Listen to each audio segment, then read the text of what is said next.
ಪ್ರಭು ಯೇಸುವಿನಲ್ಲಿ ಅನುಗ್ರಹಿತರಾದ ಪ್ರಿಯರೇ, ಬಹಳ ನಿರೀಕ್ಷೆಯಿಂದ ಪ್ರಾರ್ಥನೆಯಿಂದ ನಿಮ್ಮನ್ನು ಈ ಡೈಲಿ ಬ್ಲೆಸ್ಸಿಂಗ್ ಎಂಬ ವಚನ ಶುಶ್ರೂಷೆಗೆ ಸ್ವಾಗತಿಸುತ್ತೇನೆ. ನಮಗೆ ಒಟ್ಟಿಗೆ ಪ್ರಾರ್ಥಿಸೋಣ.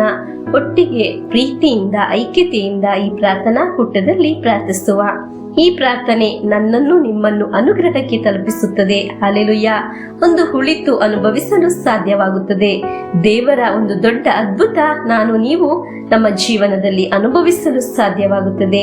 ಎಲ್ಲರಿಗಾಗಿ ಪ್ರಾರ್ಥಿಸುತ್ತೇನೆ. ಪ್ರಭುವೇ, ನಿಮ್ಮ ವಾಕ್ಯ ಆಲಿಸುವ ಒಂದೊಂದು ಕುಟುಂಬವನ್ನು, ಒಂದೊಂದು ವ್ಯಕ್ತಿಗಳನ್ನು, ಅವರು ಸಮರ್ಪಿಸುವ ಪ್ರಾರ್ಥನೆಗಳನ್ನು, ಅವರು ಇಂದಿನವರೆಗೆ ಅನುಭವಿಸುತ್ತಿರುವ ನೋವುಗಳನ್ನು, ಚಿಕ್ಕ ದೊಡ್ಡ ಎಲ್ಲ ಸಮಸ್ಯೆಗಳನ್ನು ನಿಮ್ಮ ಕರಗಳಿಗೆ ಸಮರ್ಪಿಸಿ ಪ್ರಾರ್ಥಿಸುತ್ತೇನೆ. ನಿಮ್ಮ ಅನುಗ್ರಹಕ್ಕೆ ನಾವು ಸಮರ್ಪಿಸುತ್ತೇವೆ. ನಿಮ್ಮ ಸಂರಕ್ಷಣೆಯಲ್ಲಿ ನಮ್ಮನ್ನು ಸಮರ್ಪಿಸುತ್ತೇವೆ. ಈ ವಾಕ್ಯ ಶುಶ್ರೂಷೆಯಲ್ಲಿ ಪ್ರಾರ್ಥಿಸುವ ಎಲ್ಲರನ್ನು ಸಮರ್ಪಿಸಿ ಪ್ರಾರ್ಥಿಸುತ್ತೇನೆ. ಇಂದು ಆಲಿಸುವ ವಾಕ್ಯ ಮಾರ್ಕನ ಶುಭ ಸಂದೇಶ 10ನೇ ಅಧ್ಯಾಯ 46ರಿಂದ 52ರವರೆಗೆ ವಾಕ್ಯಗಳು. ವಾಕ್ಯವನ್ನು ಆಲಿಸೋಣ. ಯೇಸು ಸ್ವಾಮಿ ಮತ್ತು ಅವರ ಶಿಷ್ಯರು ಜೆರಿಕೋ ಪಟ್ಟಣವನ್ನು ತಲುಪಿದರು. ಅಲ್ಲಿಂದ ಹೊರಡುವಾಗ ಜನರ ದೊಡ್ಡ ಗುಂಪು ಅವರನ್ನು ಹಿಂಬಾಲಿಸಿತು. ಕುರುಡು ಭಿಕ್ಷುಗಾರನಾದ ತಿಮಾಯನ ಮಗ ಬಾರ್ ತಿಮಾಯನು ದಾರಿಯ ಮೊಗ್ಗಲಲ್ಲಿ ಕುಳಿತಿದ್ದನು. ಆ ಮಾರ್ಗವಾಗಿ ಹೋಗುತ್ತಿರುವಾತನು ನಜರೇತಿನ ಯೇಸು ಎಂದು ಕೇಳಿದೊಡನೆಯೇ ಅವನು, ಯೇಸುವೇ, ದಾವಿದ ಕುಲಪುತ್ರರೇ, ನನಗೆ ದಯೆ ತೋರಿ ಎಂದು ಗಟ್ಟಿಯಾಗಿ ಕೂಗಿಕೊಂಡನು. ಅನೇಕರು ಸುಮ್ಮನಿರು ಎಂದು ಅವನನ್ನು ಗದ್ದರಿಸಿದರು. ಅವನಾದರೂ, ದಾವಿದ ಕುಲಪುತ್ರರೇ, ನನಗೆ ದಯೆ ತೋರಿ ಎಂದು ಇನ್ನಷ್ಟು ಗಟ್ಟಿಯಾಗಿ ಕೂಗಿಕೊಂಡನು. ಇದನ್ನು ಕೇಳಿ ಯೇಸು ಅಲ್ಲೇ ನಿಂತು ಅವನನ್ನು ಕರೆದುಕೊಂಡು ಬನ್ನಿ ಎಂದು ಅಪ್ಪಣೆ ಮಾಡಿದರು. ಅವರು ಹೋಗಿ, ಹೇಳು, ಭಯಪಡಬೇಡ, ಯೇಸು ನಿನ್ನನ್ನು ಕರೆಯುತ್ತಿದ್ದಾರೆ ಎಂದು ಹೇಳಿದರು. ಅವನು ತನ್ನ ಮೇಲುದಿಕೆಯನ್ನು ಅಲ್ಲೇ ಬಿಟ್ಟು ಥಟ್ಟನೆ ಎದ್ದು ಯೇಸುವಿನ ಬಳಿಗೆ ಬಂದನು. ಯೇಸು, ನನ್ನಿಂದ ನಿನಗೆ ಏನಾಗಬೇಕು ಎಂದು ಕೇಳಿದರು. ಅದಕ್ಕೆ ಅವನು, ಗುರುದೇವ, ನನಗೆ ಕಣ್ಣು ಕಾಣುವಂತೆ ಮಾಡಿ ಎಂದು ಪ್ರಾರ್ಥಿಸಿದನು. ಯೇಸು ಅವನಿಗೆ, ಹೋಗು, ನಿನ್ನ ವಿಶ್ವಾಸವೇ ನಿನ್ನನ್ನು ಸ್ವಸ್ಥ ಮಾಡಿದೆ ಎಂದರು. ಆ ಕ್ಷಣವೇ ಅವನಿಗೆ ದೃಷ್ಟಿ ಬಂದಿತು. ಅವನು ಯೇಸುವನ್ನು ಹಿಂಬಾಲಿಸಿ ಹಿಂದೆ ಹೋದನು. ಪ್ರಿಯರೇ, ಇಂದು ಆಲಿಸಿದ ವಾಕ್ಯದಲ್ಲಿ ನೋಡುವುದು ಕುರುಡು ಭಿಕ್ಷುಗಾರನಾದ ತಿಮಾಯನ ಮಗ ಬಾರ್ ತಿಮಾಯನ ಕುರಿತಾಗಿದೆ. ಕುರುಡರ ಒಂದು ಪ್ರತ್ಯೇಕತೆ, ಅವರು ಎಡವಿ ತಡವಿ ಹುಡುಕಿ ಎದರಿ ನಡೆಯುವವರು ಆಗಿರುತ್ತಾರೆ. ಅವರ ಒಂದೊಂದು ಸ್ಟೆಪ್ ಶ್ರದ್ಧೆಯಿಂದ ಇಡುತ್ತಾರೆ.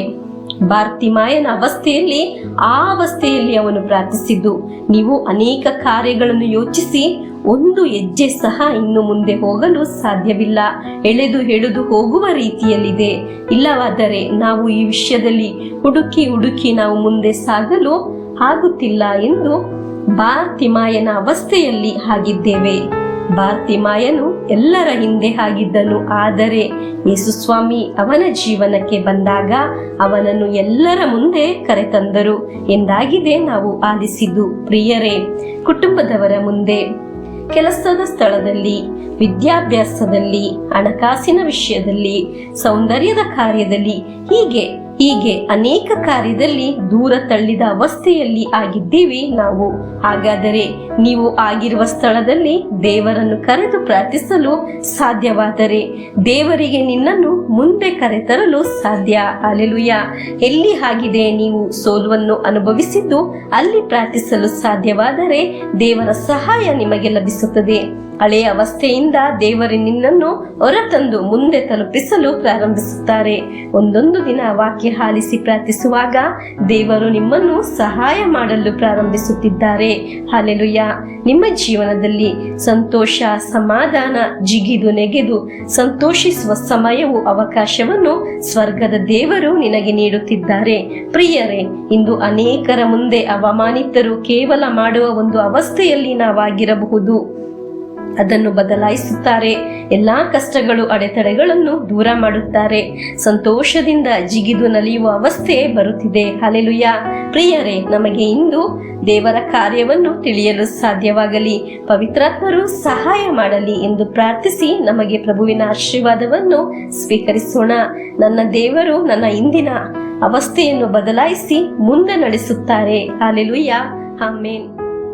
ನಮ್ಮ ಪ್ರಭು ಯೇಸು ಕ್ರಿಸ್ತರ ವರಪ್ರಸಾದವು, ದೇವರ ಪ್ರೀತಿಯು, ಪವಿತ್ರಾತ್ಮರ ಅನ್ಯೋನ್ಯತೆಯು ನಮ್ಮೊಡನೆ ಇರಲಿ. ರೋಗಗಳಿಂದ, ಅಪಘಾತದಿಂದ, ದುರ್ಮರಣದಿಂದ, ಅಗಾಲಿದ ಮರಣದಿಂದ, ಅಸೂಯೆಯಿಂದ, ಮೋಸೆ ವಂದನೆಯಿಂದೆല്ലാം ದೇವರು ನಮ್ಮನ್ನು ಸಂರಕ್ಷಿಸಲಿ. ಹಾಲೆಲೂಯ, ಆಮೇನ್.